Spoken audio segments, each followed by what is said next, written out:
Good morning students. Jyoti public senior secondary school online classes में आप सभी का स्वागत है। क्लास चल रही है हमारी 6th सब्जेक्ट SST।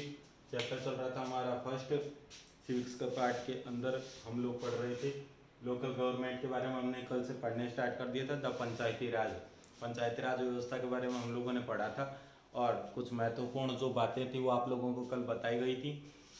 उनमें से कुछ महत्वपूर्ण बातें जो बताई गई थी उनको मैं वापस रिमाइंड करा देता हूँ, वापस देख लीजिए आप लोग। तो 24 अप्रैल और 1993 एक बहुत ही महत्वपूर्ण तिथि है ये, जिस दिन पूरे के पूरे हमारे देश के अंदर, भारत के अंदर एक पंचायती राज व्यवस्था को पूरे देश के अंदर लागू किया गया था। और साथ में आपको ये भी ध्यान रखना है कि 1992 के अंदर इसके लिए 73वां संविधान संशोधन किया गया था। 1992 में उसे पारित किया गया था और जो पूरी पंचायती राज व्यवस्था है 24 अप्रैल 1993 के भीतर पूरे देश के अंदर लागू कर दी गई थी। तो ये बात हमें बहुत ही महत्वपूर्ण रूप से याद रखनी है। अब देखिए, कल जो हमने पढ़ा था उसी को हम आगे स्टार्ट करते हैं। अब पंचायती राज व्यवस्था में हमने कल बताया था कि एक बलवंत राय मेहता नाम के व्यक्ति थे, जिनकी अध्यक्षता में एक समिति का गठन किया गया था और उन्होंने बताया था कि स्थानीय स्वशासन का अच्छे तरह से प्रचालन करने के लिए, संचालन करने के लिए त्रिस्तरीय व्यवस्था को अपनाया जाना चाहिए। और उस त्रिस्तरीय व्यवस्था के अंदर 3 स्तरों को शामिल किया गया था। सबसे पहले स्तर पर बताई गई थी ग्राम सभा या ग्राम पंचायत, दूसरे स्तर पर बताई गई थी पंचायत समिति और तीसरे नंबर पर जो बताई गई थी वो थी जिला परिषद। इस प्रकार से करके त्रिस्तरीय व्यवस्था को अपनाया गया था पंचायती राज व्यवस्था के अंदर। तो ये बात हमें याद रखनी है कि त्रिस्तरीय व्यवस्था को देने वाले व्यक्ति का नाम क्या था। तो किसने सिफारिश की थी इसकी? तो बलवंत राय मेहता नामक व्यक्ति ने इसकी सिफारिश की थी। अब देखिए, करते हैं शुरुआत आज के टॉपिक को कि ऑर्गेनाइजेशन ऑफ विलेज पंचायत कि जो गांव की पंचायत होती है उसका संगठन कैसे होता है। ये बात हमें याद रखनी है कि जो भी, सबसे पहली बात तो ये कि हमारा देश जो है वो गांव का देश है। बहुत सारे गांव हमारे देश में हैं और देखा जाए तो शहरों से ज़्यादा, कहीं ज़्यादा मात्रा में गांव ही हैं। तो गांवों के अंदर क्या होता है कि विलेज पंचायतों का यानी कि ग्राम पंचायतों का जो गठन होता है वो कैसे होता है। तो सभी बड़ी पंचायत गांव जो रहते हैं, सभी बड़े गांवों के अंदर या तो ग्राम सभा होती है या ग्राम पंचायत होती है और न्याय पंचायत होती है। तो ये 3 संस्थाएं होती है सभी बड़े गांवों के अंदर।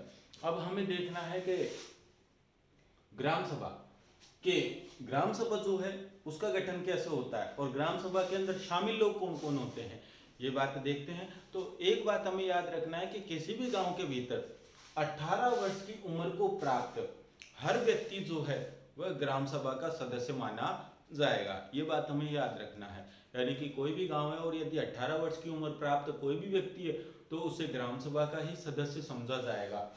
तो यहाँ लिखा गया है कि ऑल 18 एज होल्डर, तो जितने भी 18 वर्ष की उम्र प्राप्त करने वाले व्यक्ति हैं वो सब ग्राम सभा के अंदर शामिल किए जाएंगे। अब किसी भी ग्राम सभा की जो संख्या है और सदस्यता है, वह सदस्यता की संख्या 100 से लेकर के 1000 तक हो सकती है। यानी कि अधिकतम जो गांव की संख्या है वो 1000 तक हो सकती है और 100 कम से कम मिनिमम संख्या होनी चाहिए किसी भी गांव की ग्राम सभा का निर्माण करने के लिए।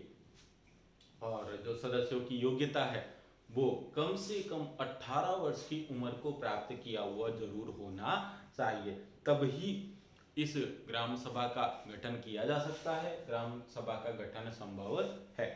अगली जो बात आती है वह है ग्राम पंचायत। अब ग्राम पंचायत क्या चीज होती है इसके बारे में हम बात करते हैं कि a small committee of elected members of gram sabha gram make village panchayat. अब यहाँ कहा गया है कि गांव के चयनित सदस्यों में से एक छोटी सी कमेटी का गठन किया जाता है और वे क्या करते हैं, वे एक ग्राम पंचायत का निर्माण करते हैं। तो ये बात हमें याद रखना है कि ग्राम सभा का जब गठन हो जाता है, गांव के अंदर से जो ग्राम सभा के जो चयनित प्रतिनिधि होते हैं उनमें से ही चयन करके ग्राम पंचायत का निर्माण किया जाता है। अब आगे कहता है कि every state different number of member. अब कहता है कि जितनी भी ग्राम पंचायतें होती है, ग्राम सभा होती है, सभी के जो सदस्य संख्या है वो कभी सेम नहीं होती, हमेशा वे अलग अलग होती हैं, क्योंकि किन्हीं भी दो जो ग्राम पंचायतें हैं उनके सदस्यों में कभी भी उनकी संख्या के अंदर सिमिलरिटी नहीं पाई जा सकती है। ग्राम सभा के भीतर जो सदस्य संख्या मिलेगी वो हमेशा अलग अलग मिलेगी। आगे है कि reservation of SC and women.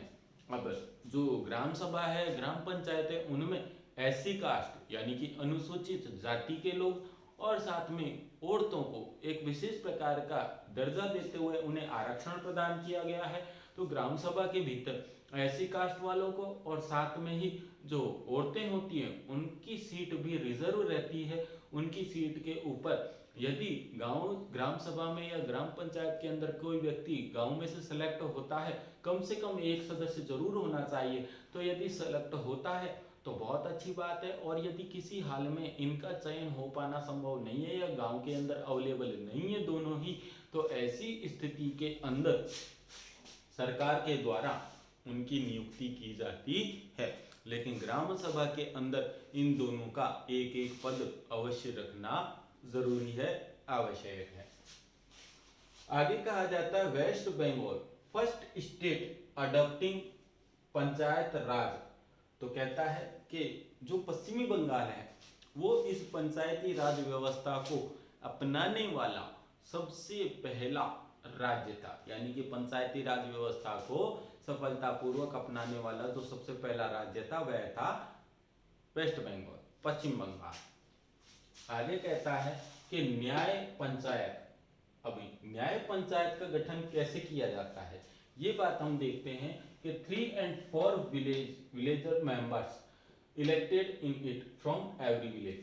अब कहा जाता है कि न्याय पंचायत का गठन कैसे होता है। पहली बात तो कि न्याय पंचायत के भीतर 3 या 4 गांवों के जो चयनित सदस्य होते हैं उन सभी को, यानी कि प्रत्येक गांव में से कम 3 या 4 गांवों के जो सदस्य हैं उनका चयन किया जाता है और तब जाकर के न्याय पंचायत का निर्माण होता है।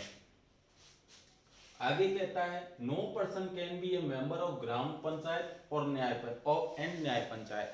अब यहाँ पर एक रेस्ट्रिक्शन रखा गया है, यहाँ पर एक प्रतिबंधित क्षेत्र रखा गया, प्रतिबंधित किया गया है कि कोई व्यक्ति यदि ग्राम पंचायत का सदस्य है और न्याय पंचायत का भी सदस्य, तो कोई व्यक्ति ऐसी स्थिति में दोनों ही पंचायतों का सदस्य एक साथ नहीं हो सकता है। जो आदमी न्याय पंचायत का सदस्य होगा वह ग्राम पंचायत का सदस्य नहीं हो सकता, जो ग्राम पंचायत का सदस्य वह न्याय पंचायत का सदस्य नहीं हो सकता। यानी कि एक व्यक्ति को दो जगह की 2 सभाओं की सदस्यता एक साथ नहीं मिल सकती है।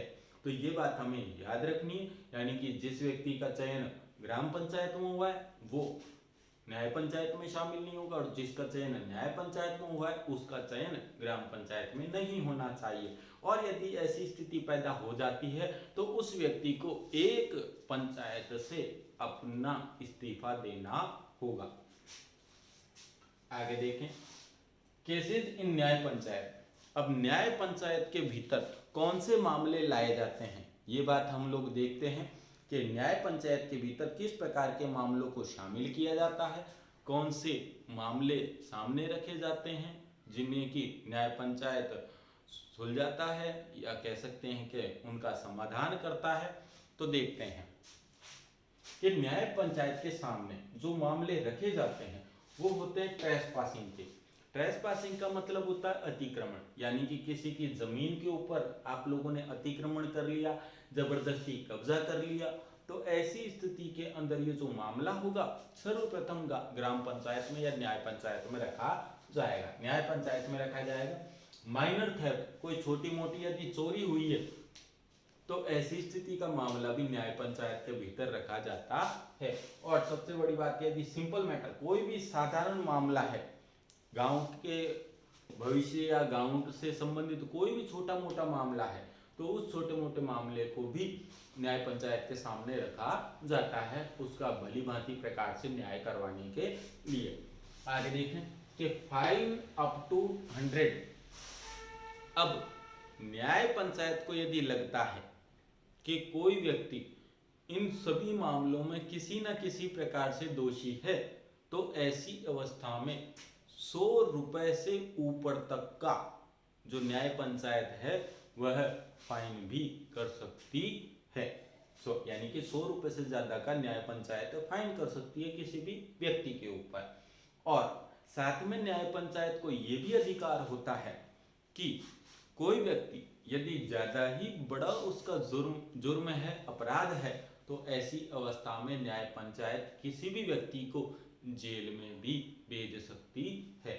अब एक बात ये भी ध्यान रखने लायक है, कई बार न्याय पंचायत के द्वारा यदि गलत फैसला दे दिया जाता है और कोई पक्ष इस बात से सहमत नहीं है कि न्याय पंचायत ने जो फैसला दिया है वह सही है, तो ऐसी अवस्था में वह अपनी अपील हाई कोर्ट के अंदर कर सकता है।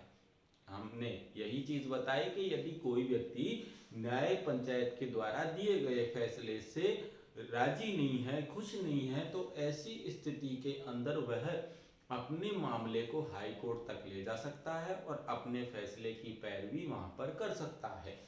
आगे कहते हैं कि ऑफिस बियरर्स ऑफ पंचायत। अब ऑफिस बियरर्स का अर्थ होता है कि कार्यालय के पदाधिकारी, यानी कि जो ग्राम सभा होती है वहाँ के, या ग्राम पंचायत होती है वहाँ के जो सबसे बड़े अधिकारी हैं वो कौन होते हैं, तो उनके बारे में, या ये कह सकते हैं डायरेक्ट भाषा में कि पंचायत का अध्यक्ष कौन होता है, या पंचायत के अध्यक्ष को किस नाम से पुकारते हैं। तो वो बात यहाँ बताई जा रही है कि विलेज पंचायत, जो ग्राम पंचायत होती है उसका जो अध्यक्ष रहता है उसे हम सरपंच के नाम से जानते हैं, और ग्राम सभा का तो जो अध्यक्ष रहता है वह रहता है सरपंच, लेकिन जो ग्राम पंचायत होती है उसका अध्यक्ष रहता है प्रधान। अब यहाँ पर एक बात ध्यान ये रखनी है कि जो हमारा सरपंच है, प्रधान है, उसकी मेन ड्यूटी क्या होती है, तो उसकी मेन जो ड्यूटी रहती है वह है कॉलिंग मीटिंग्स ऑफ पंचायत। कि पहला काम तो उसका यही होता है कि पंचायत की मीटिंगों को, सभाओं को आयोजित करवाता है एक निश्चित समय के भीतर, और कई बार यदि उसे जरूरत महसूस हो तो वह कभी भी अपने मन मुताबिक इच्छा के अनुसार अपनी सभा का आयोजन करवा सकता है, मीटिंग बुला सकता है। एंड प्रेसाइडिंग ओवर, और साथ में ये भी जरूरी है कि जो अध्यक्ष रहता है वह अपनी अध्यक्षता के अंदर ही उस सभा का आयोजन करे। अब है पंचायत सेक्रेटरी। अब पंचायत सेक्रेटरी का जो पद रहता है उसका चयन कैसे होता है, उसको कौन नियुक्त करता है। पहली बात तो इसे इलेक्ट नहीं किया जाता, इसको अपॉइंट किया जाता है, अपॉइंटेड बाय डीएम और डीसी। ये डीएम और डीसी क्या है, डीएम का मतलब होता है डिस्ट्रिक्ट मजिस्ट्रेट, यानी कि जिला न्यायाधीश जो रहता है वह इस पंचायत सेक्रेटरी का चुनाव करता है, या फिर जो डिस्ट्रिक्ट या डेप्यूटी कमिश्नर रहता है, डीसी मतलब यहाँ पे डेप्यूटी कमिश्नर, तो जो डेप्यूटी कमिश्नर रहता है वह इस पंचायत सेक्रेटरी के पद का चुनाव करता है। अब सबसे बड़ी बात, इस व्यक्ति को अपॉइंट किया जाता है, अपॉइंट करने के कारण इस पंचायत सेक्रेटरी को एक सैलरीड ऑफिसर कहा जाता है, यानी कि इसको नियमित रूप से वेतन दिया जाता है राजकीय कोष से।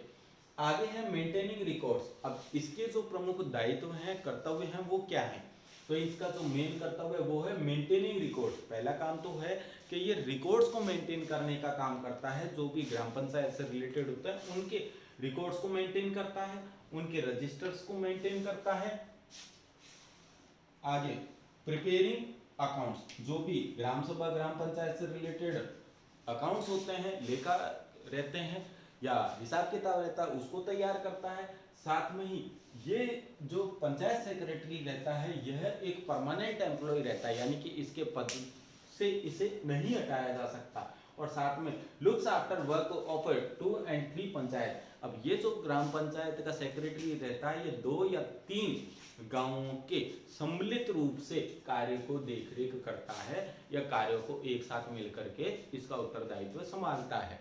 तो आज हम लोगों ने पढ़ा कि ग्राम सभा ग्राम पंचायत और जो इनके मुख्य पदाधिकारी होते हैं ये कौन कौन है, पंचायत सेक्रेटरी कौन रहता है, ग्राम सभा के अंदर गठन किस प्रकार से होता है।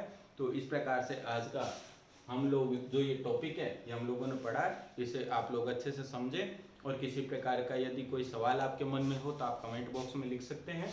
इस वीडियो को ज़्यादा से ज़्यादा आप लाइक, सब्सक्राइब और शेयर कीजिए। बाकी का अगले नेक्स्ट वीडियो में। Thank you.